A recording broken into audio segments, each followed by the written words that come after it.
Hello, my name is Khushbu and today I'm going to teach you another topic of linear equations in which we'll study कि कोई भी pair of equations intersect कर रहे हैं किसी point पर, वो parallel है या फिर वो coincident है.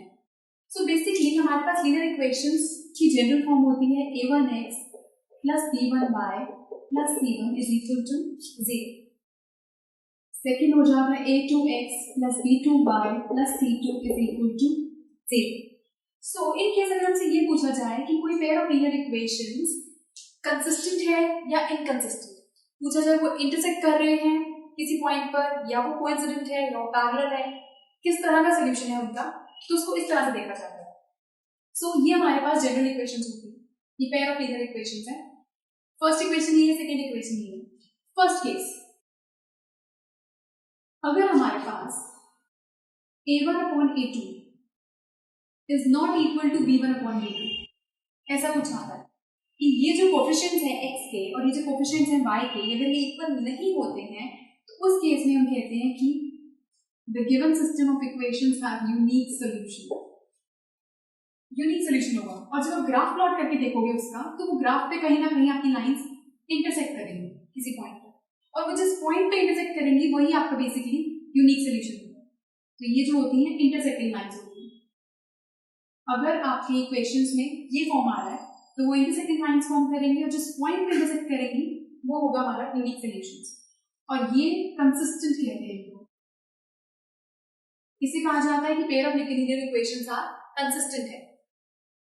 केस 2 में अगर हमारे पास a1 by a2 इक्वल हो b1 by b2 के, इक्वल हो c1 by c2 के, तो इस केस में हम कहते हैं कि उसके पास इनफाइनाइटली मेनी सॉल्यूशंस हैं.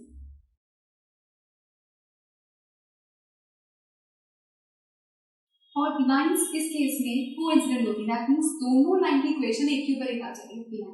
ग्राफ में आपकी दो लाइंस दिखाई नहीं देंगी, आपको ग्राफ में सिर्फ एक ही लाइन दिखाई देगी, दोनों लाइंस एक के ऊपर एक होंगी. इसको कहते हैं कोइंसिडेंट. दिस इज कोइंसिडेंट, एक के ऊपर एक लाइंस, और कंसिस्टेंट होती है. केस 3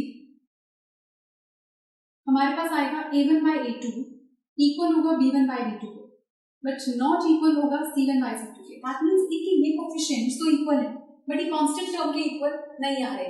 तो उस केस में हमारी जो इक्वेशंस होती हैं वो होती हैं नो सॉल्यूशन कहते हैं. इस केस में हम कहते हैं कोई सॉल्यूशन नहीं है, और लाइंस पैरेलल होंगी जो इसे ग्राफ प्लॉट करके देते हैं, और ये इक्वेशंस होती हैं inconsistent.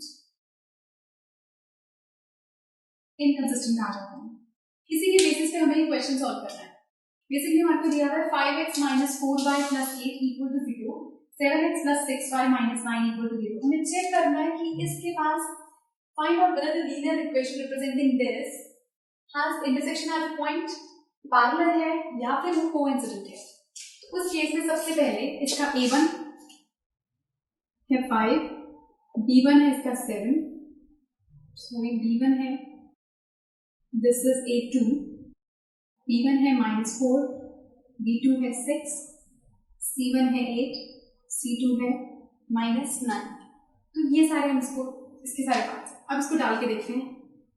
a1 which is by a2 5 by 7, b1 by b2 है हमारे पास -4 by 6, b1 by b2 हमारे पास आ रहा है -4 by 6. इससे कट करेंगे तो 2 2 जा 3 जा. a1 by a2 b1 by b2 भी पता लग रहा है कि ये इक्वल नहीं आ रहा, तो उस केस में हम c1 by c2 पे जाके चेक करेंगे ही नहीं, क्योंकि अगर हमारे पास फर्स्ट केस पे ये चीज इक्वल नहीं आ रही है तो देयर इज नो पॉइंट कि हम आगे सॉल्व करें, क्योंकि बाकी दोनों केसेस में ये चीजें इक्वल है. तो अगर यही चीज इक्वल नहीं आ रही तो आगे चेक करने की जरूरत ही नहीं है. दैट मींस इसका यूनिक सॉल्यूशन है. सो हम लिखेंगे the given system of equations has a unique solution. That means वो एक पॉइंट पे इंटरसेक्ट कर रहे हैं. The given system of equations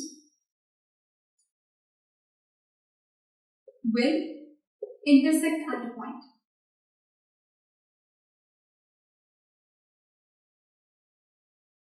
So इस तरह से आप इनको चेक करके देखते हो. उसके लिए आपको बेसिकली 3 केसेस लर्न होने चाहिए, आपके टेक्स्ट पे होने चाहिए. So this was question number 2 of exercise 3.2. ये आपकी एनसीईआरटी बुक से ही था. इन केस आपको कोई भी क्वेश्चन हो, कोई भी क्वेरी हो, कोई भी डाउट्स हो, so please do write to us. जो नीचे स्पेस गिवन है प्लीज आप उसमें लिखिए. And do subscribe us. Till then, good bye, सायोनारा, टाटा.